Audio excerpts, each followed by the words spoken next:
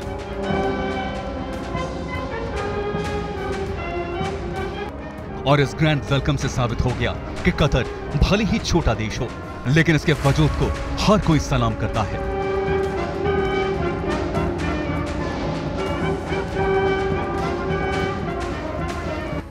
वजह है इसके किंग शेख तमीम बिन हमाद अल थानी। और अब यही दावा किया जा रहा है कि इजराइल हमास की जंग अगर कोई खत्म करवा सकता है तो वो कतर के किंग ही हैं। इजराइल हमास जंग पर कतर की पैनी नजर है। कतर के किंग खुलेआम कहते हैं कि गाजा में नरसंहार की इजाजत किसी को नहीं दी जा सकती।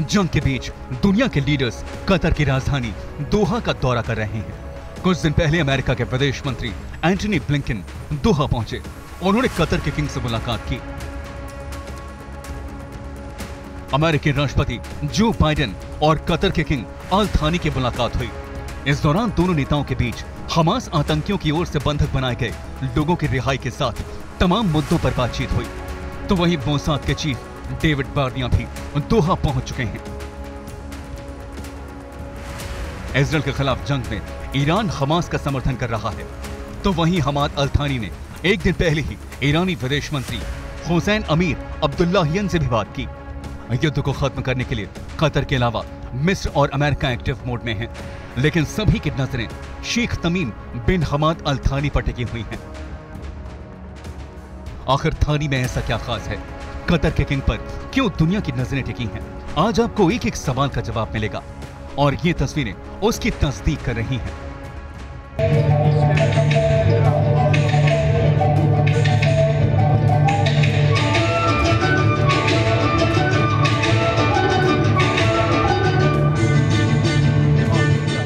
कुछ वक्त पहले थानी जब किर्गिस्तान गए तब वहां की सरकार ने उन्हें पलकों पर बिठा लिया।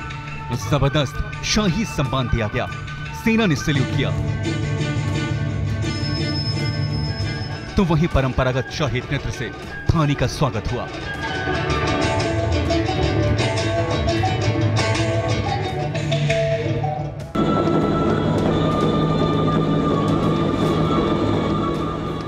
ये स्वागत भले ही छोटे से देश ने किया हो, लेकिन इसकी तस्वीरें दुनिया के कोने कोने तक पहुंची। और ये भी संदेश कि कतर के किंग में ऐसा क्या है जो हर जंग के बीच, हर मुश्किल हालात में, हर टेंशन भरे माहौल में संधि के गॉडफादर के तौर पर आ जाते हैं। इसके लिए थोड़ा फ्लैशबैक में चलना होगा।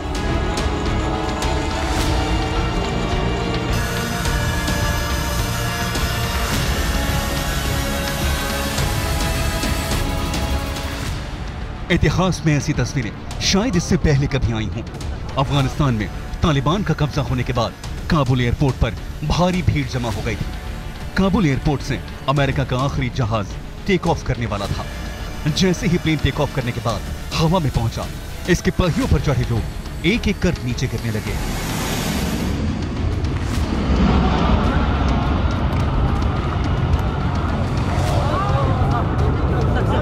शहर के लोगों ने इन्हें गिरते हुए देखा। उस वक्त इंसानियत भी थर्रा गई थी। किसी ने कल्पना तक नहीं की थी कि इस तरह लोग हवाई जहाज के पहियों पर चढ़ेंगे।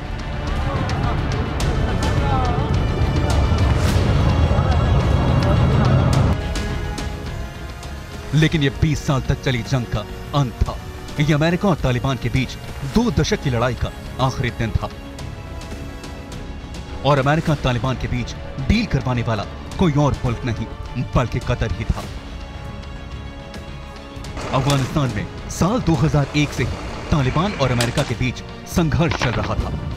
लगभग 20 साल तक तालिबान और अमेरिका में बातचीत होती रही, लेकिन अब बातचीत 2020 में तब सफल हुई जब कतर की राजधानी दोहा में अमेरिका और तालिबान के बीच शांति समझौता हुआ। कतर ही अमेरिका और तालिबान के बीच बातचीत का एपी सेंटर बना। I think we demonstrated that how solid and how strong we can work together and cooperate on what we did in Afghanistan. We're very proud that we managed to evacuate tens of thousands of people of Afghanistan. Of course, we have other issues as well that we're going to talk about, the equal rights of the Palestinian people and other issues in the region. So, we're very happy and proud of this great relationship, and we're going to continue working together to find. इस शांति समझौते में Qatar ने अहम भूमिका निभाई थी। साल 2013 में कतर ने ही पहली बार तालिबान को दोहा में अपना कार्यालय खोलने की इजाजत दी थी। तालिबान के नेता कतर में ही रहते थे। 2018 में ट्रंप सरकार ने दोहा में ही तालिबान के प्रतिनिधियों से बातचीत शुरू की थी। इस बातचीत में अफगानिस्तान की सरकार को शामिल नहीं किया गया था और इसका कतर को जबरदस्त फायदा मिला। कतर पश्चिम के देशों के बेहद करीब आ गया। अमेरिका के राष्ट्रपति जो बाइडेन ने खोलकर कतर का नाम लेते हुए उसे अपना करीबी सहयोगी बताया।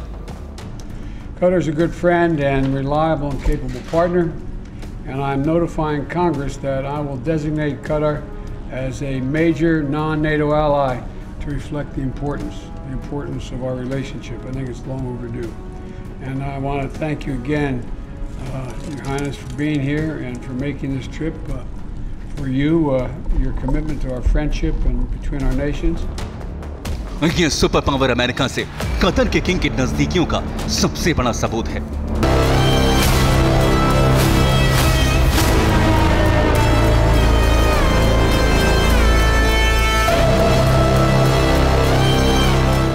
कतर की बढ़ती ताकत का एक और नमूना आपको दिखाते हैं। इसके लिए ज्यादा पीछे नहीं जाना होगा, बल्कि ये सिर्फ कुछ महीनों पुरानी बात है जब वैगनर ग्रुप ने रूस के राष्ट्रपति व्लादिमीर पुतिन के खिलाफ विद्रोह कर दिया था।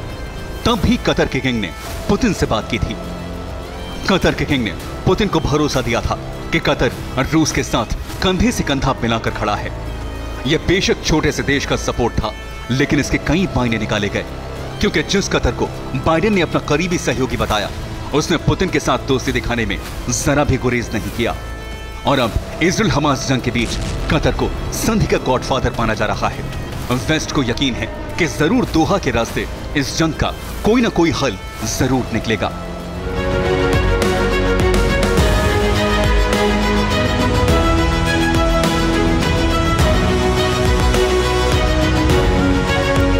क्योंकि इतिहास गवाह है, जब जब दुनिया में बड़ी मुश्किलें आई हैं, कतर ने वो रोल अदा किया है जो बड़े डिप्लोमेटिक लीडर्स भी नहीं कर सके। साल 2008 यमन सरकार और हूती विद्रोहियों के बीच कतर ने मध्यस्थता करवाई। साल 2008 में ही लेबनान में भी दो गुटों के बीच मामला शांत करवाने में अहम भूमिका निभाई। साल 2009 सूडान और चाड के बीच भी बातचीत करवाने में बड़ा रोल निभाया। जिबूती और इरिट्रिया के बीच शांति करवाने में बड़ा योगदान दिया। साल 2011 सूडान सरकार और विद्रोही गुट के बीच समझौता करवाया। साल 2012 हमास और फतह समूहों के बीच भी शांति डील करवाई।